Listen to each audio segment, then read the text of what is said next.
Avant de commencer, je tenais à vous informer qu'il y a actuellement un concours sur mon Twitter pour gagner 10 places pour la soirée événement d'House of the Dragon au Grand Rex à Paris le 22 août. Le lien est en description et sur le commentaire épinglé, merci à vous et bonne vidéo.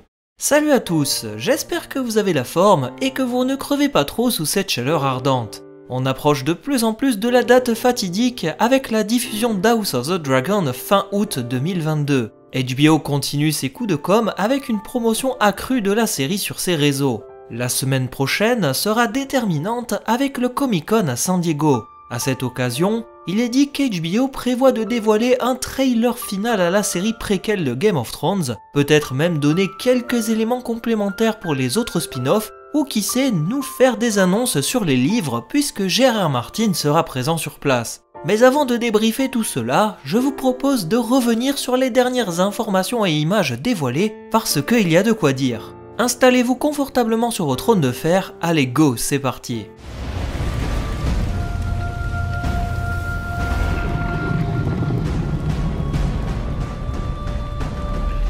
Il y a quelques jours, Entertainment Weekly nous a proposé des informations exclusives et ça fait plaisir d'avoir des nouveautés à se mettre sous la dent. On va tout d'abord revenir sur les déclarations dans l'article que je vais synthétiser et vous trouverez les liens en description si vous souhaitez approfondir tout ce que je dis dans la vidéo. Déjà, le design du trône de fer a fait pas mal réagir puisqu'on sait qu'il ne sera pas totalement comme celui de Game of Thrones.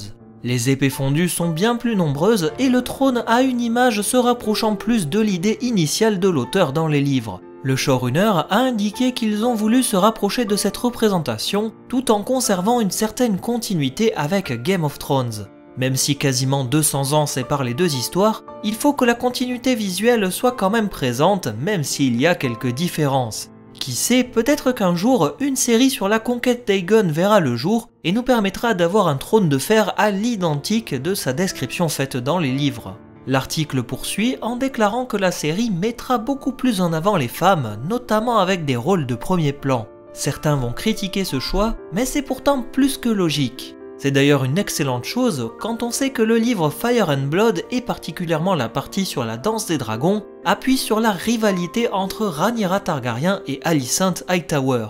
Le fait qu'House of the Dragon va les montrer amis au départ puis rivales par la suite est un choix judicieux.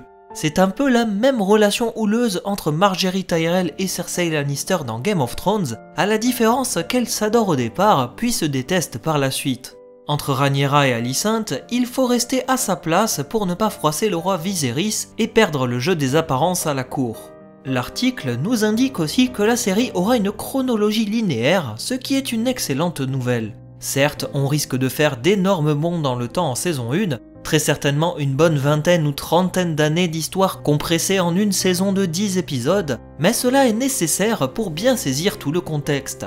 On évite surtout un enchevêtrement de la chronologie comme l'avait assez maladroitement proposé The Witcher en saison 1. C'était brouillon et mal coordonné, il fallait comprendre que nous avions 3 chronologies qui étaient indépendantes l'une de l'autre jusqu'à se regrouper à la toute fin en une seule et même histoire. House of the Dragon adapte une période très complexe et c'est judicieux d'avoir fait ce choix-là pour ne pas perdre le spectateur, même si je sais d'avance que ça ne sera pas facile de tout saisir pour les personnes qui n'y connaissent pas grand-chose. Enfin, le showrunner Ryan Condal explique qu'il a voulu s'inspirer de la gloire de Rome avant sa chute comme miroir pour l'histoire des Targaryens. Ces derniers sortent de 70 ans de paix et le chaos n'est pas très loin, surtout lorsqu'une crise de succession éclate. L'histoire romaine a déjà été traversée par de très nombreuses crises et il n'était pas rare de voir plusieurs factions puissantes s'affronter pour le pouvoir. Un peu comme Game of Thrones, qui était le miroir de plusieurs événements de notre propre histoire, House of the Dragon s'inscrira dans cette continuité et ça fait plaisir. Mais si vous êtes là, c'est avant tout pour que je décortique avec vous les nouvelles images. Au nombre de 9, HBO n'a pas lésiné sur les détails et nous offre pas mal de choses à regarder et analyser. On commence par cette première image présentant le vieux roi Jaehaerys Targaryen avec sa cour.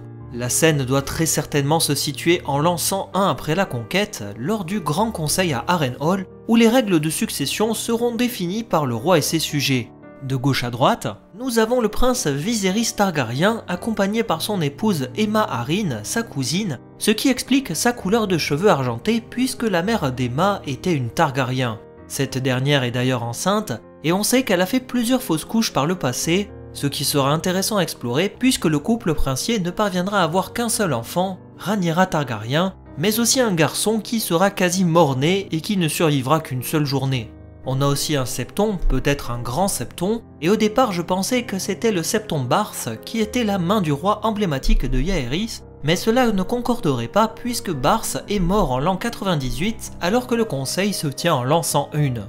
Il doit très certainement s'agir d'un grand septon qui est là pour avaliser la décision du roi et des seigneurs concernant les règles de succession. On a au premier plan le roi Jaehaerys Ier et je dois dire que le résultat est très convaincant pour ma part.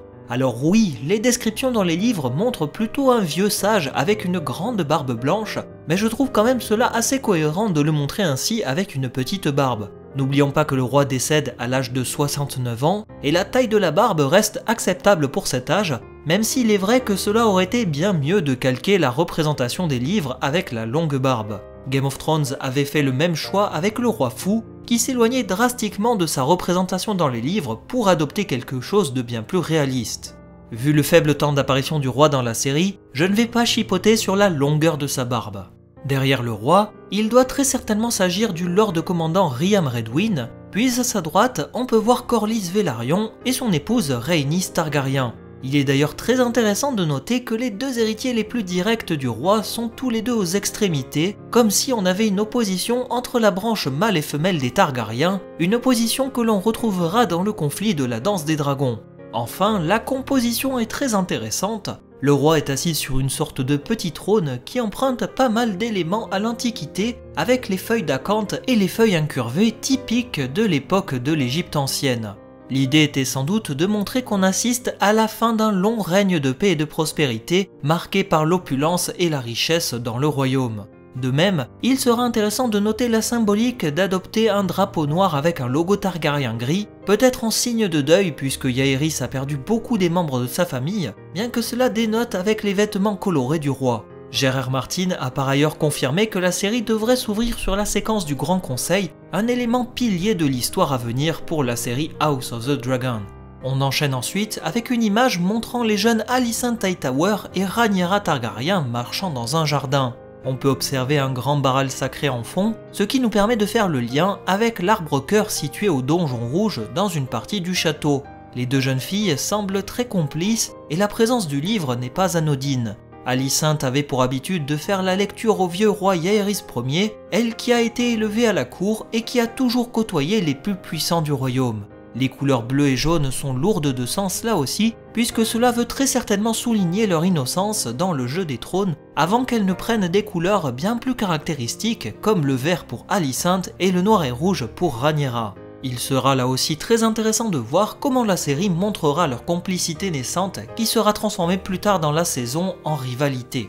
Continuons avec cette image de Rhaenyra devant le trône lorsqu'elle sera nommée héritière par son père, le roi Viserys Ier. Ce choix est également lourd de sens puisqu'il va à l'encontre du Grand Conseil de 101, en plus de crisper certaines tensions au sein de la famille royale. Théoriquement, les femmes n'ont pas le droit d'hériter de la couronne, mais le roi Viserys Ier n'a pas d'héritier mâle et décide de nommer sa fille comme héritière.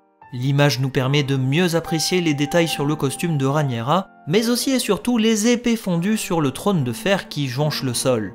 La quatrième image nous montre Otto Hightower en train d'avoir une discussion avec sa fille Alicent. Le jeu des trônes doit très certainement commencer à se mettre en place. Dans les livres, Otto Hightower n'a pas forcément ce rôle principal dans les tractations politiques, bien qu'il soit main du roi, et il sera intéressant de voir comment sa fille parviendra à être un meilleur joueur que son père, ou bien comment le père cherchera à utiliser sa fille pour parvenir à ses fins politiques.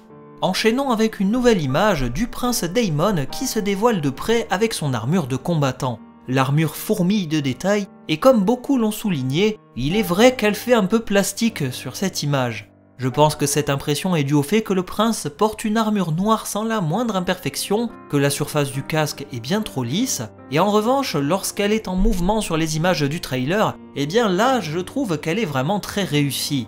Je préfère donc ne pas m'arrêter à cette impression, car les photos faussent pas mal le jugement.